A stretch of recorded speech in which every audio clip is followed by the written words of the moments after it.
Le coach Katakpaou Touré Ousmane, président FIAD Europe, a la lourde responsabilité de conduire les membres et sympathisants de son antenne dans un webinaire Zoom autour de la thématique à l'école de Félix Houphouët-Boigny. Je m'engage. Être si fort que rien ne peut perturber ma paix intérieure. Le coach Kodia Patricia, assistante aux soins médicaux, ayant conduit les participants dans le credo du FIAD, laisse place au coach Alvin Aclé, assistante en maîtrise d'ouvrage, qui décrète la bienvenue à tous. Chers élus, chers privilégiés de Dieu, chers PM, bonsoir. Bienvenue à tous. Merci d'avoir fait le bon choix ce soir. Installez-vous donc confortablement pour prendre part à cette merveilleuse soirée de transformation positive. Merci d'être à la bonne adresse pour recevoir et surtout pour mettre en application immédiatement afin de faire la différence. À la rubrique « Pourquoi j'aime le FIAD », c'est le coach Midohungwe Georgette, docteur en sciences politiques, qui est écouté. Avant de connaître le FIAD, et jusqu'à une date très récente, j'étais une personne stressée. Je laissais peu de place aux autres et aux changements dans ma vie. Ce sommet du coaching, j'avais le sentiment qu'il me fallait y aller. J'ai pris conscience que je devais lâcher prise. D'abord, je me suis débarrassée de ma nature réservée et contrôlée. J'avais envie de danser. J'y allais. C'est aussi cela que m'apporte le FIAD et le sommet international du coaching. Des rencontres de différentes personnalités, de différents pays, des plans d'action à mettre en place et écouter Dieu en moi. Cette intervention est suivie d'une exhortation délivrée par le chef cuisinier coach Unkwe Omer Jean-Paul. Avant d'être coach aujourd'hui, j'étais un simple sympathisant. J'ai tombé sur l'une des vidéos du coach Koyon sur YouTube. J'ai commencé par le suivre régulièrement. Moi, je n'ai pas eu l'idée de commencer à partager avec ça depuis le pays, avec mon épouse et les enfants. J'ai gardé pour moi-même. Arrivé ici, j'ai compris que ce que mon épouse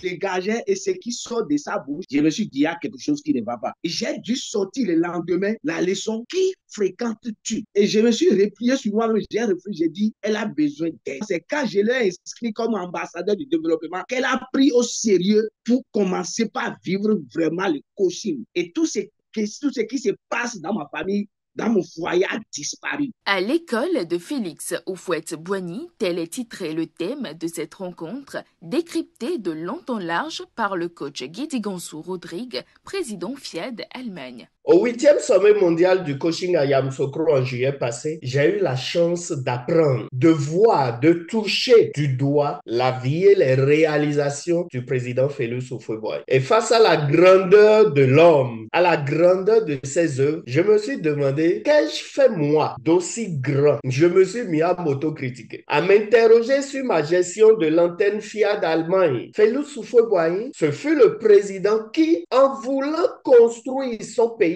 puisqu'il répondait à un journaliste en disant « Je veux faire de ce pays un pays modèle ». Alors pour lui, il n'y avait pas de Béninois, d'Ivoiriens, de Togolais. Tous ceux qui étaient capables de l'aider dans l'édification de la nation ivoirienne, il les acceptait. Il leur donnait les moyens de construire et d'investir dans le pays. Et c'est là que je me suis demandé, mais moi, qu'est-ce que je fais pour rassembler les membres qu'on m'a confiés? Quelles sont mes actions, mes œuvres pour que je ne me développe pas moi seul? Est-ce que nous jouons à la solidarité effective comme Félix Houphouët-Boigny? Je vais tout simplement nous inviter à une chose, à la paix du cœur. La paix par le dialogue, par la communication. Et puis tout est réglé. Voici ce que j'ai appris à l'école de Félix Houphouët-Boigny. Prenons ce qu'ils ont fait de bien et puis reprenons cela dans notre vie. Ce rendez-vous du 9 août 2024 prend fin avec un atelier de parole transformatrice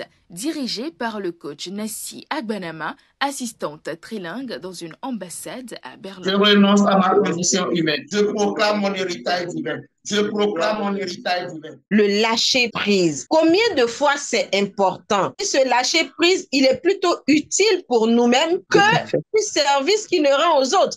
Mais on est tellement accroché à notre façon de penser qu'on se dit même pas, et si je lâchais et que je pensais à autre chose? Monsieur Félix Houphouët-Boigny est un grand homme. Je ne le mets pas à l'imparfait parce qu'il vit toujours au travers de tout ce qu'il a fait. Comblés par ces enseignements et vibrations positives reçues, ils se séparent et se disent à la prochaine.